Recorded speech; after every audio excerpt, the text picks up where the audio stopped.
Sir हम कहते हैं कि किसी भी इंसान को देखकर कि इसे थायराइड हो चुका है, लेकिन ये भी कहा जाता है थायराइड कोई बीमारी नहीं है, ये एक ग्लैंड है। और मैं आपसे ये जानना चाहता हूँ कि ऐसा हमारे थायराइड ग्लैंड में क्या प्रॉब्लम आ जाती है जिससे हमारे शरीर का वेट जो है बढ़ने लग ये जाता है। है हार्मोनल डिस्टरबेंस है। जब ना, अच्छा, जो थायराइड है ना, हमारा जो थायराइड ग्लैंड है, ये इस पे निर्भर करता है हमारा पूरा स्वास्थ्य, पूरी सेहत इस पर निर्भर करती है। आपकी हाइट कैसे बननी है, आपका ग्रोथ कैसे होना है, आपकी बॉडी का ग्रोथ, सब कुछ इसी के हाथ में है। और ये बॉडी का सबसे नाजुक पार्ट है और ऐसी जगह पे पड़ा है जो मतलब बहुत ही मतलब सेंसिटिव पार्ट है, सेंसिटिव है। हाँ, तो ये भगवान की लीला है, उसने जो जहाँ पे पार्ट लगा दिया, कभी आपको लगेगा नहीं, कभी आप उसको ये नहीं सोच सकते कि यहाँ नहीं होना चाहिए था, ये यहाँ होना चाहिए था, जो लगे बिल्कुल ओके है। अब बंदा मकान बनाता है, 10 लोग आके नुक्स निकालते हैं, ये बाथरूम यहाँ नहीं होना चाहिए था, ये यहाँ होना चाहिए। भगवान ने जो यहाँ फिट कर दिया, किसी की हिम्मत नहीं है उस बात को चेंज करने की, सोच भी जाए यार नाक यहाँ नहीं होना चाहिए था, यहाँ होता तो क्या बात होती।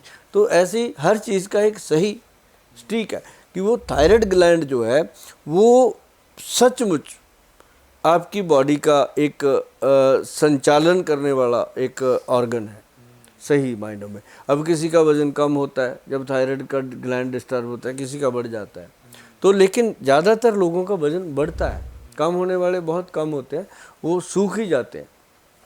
तो ऐसे में जिन लोगों का थायराइड के कारण वजन बढ़ रहा है या थायराइड बहुत ज़्यादा उनको गोली खानी पड़ती है, कोई 100 मिलीग्राम की खा रहा है, कोई 150 मिलीग्राम की खा रहा है, कोई 75 मिलीग्राम की खा रहा है, जबकि अगर 20-25 मिलीग्राम से ये गुजारा हो जाए तो ठीक है। और जिस एक बात और मैं बताऊं आपको कि आयुर्वेद के वैद्य, आयुर्वेद के डॉक्टर, आयुर्वेदिस्ट या नेचुरोपैथिस्ट या योगा वाले गुरु, वो अगर अपनी आई पे आ जाएं फिर तो इसको समाप्त किया जा सकता है, रिवर्स किया जा सकता है अगर वो लोग और पेशेंट दोनों मिल करके पूरा सहयोग कर दें।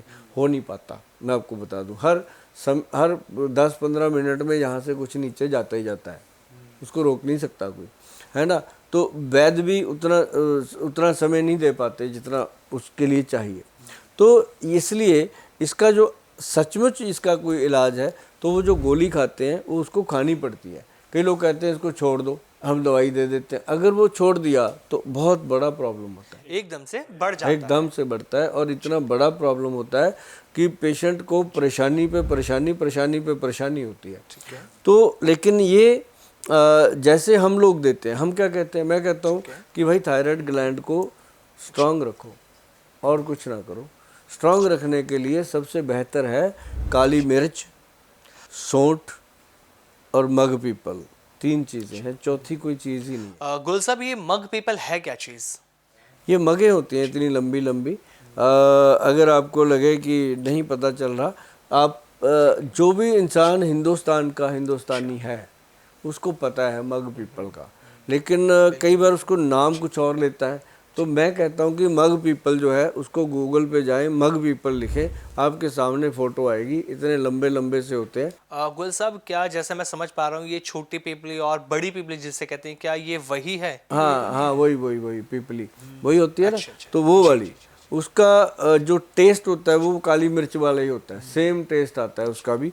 तो वो मग पीपल, काली मिर्च और सौंठ का पाउडर, तीनों को बराबर मात्रा में मिला के बना के रख लो। एक चुटकी भर ऐसे करके खाना खाने से पहले तुरंत मुंह में रख करके चूसना शुरू करो। अच्छा अच्छा, ये फिर सलाइवा से मुंह भर जाता है।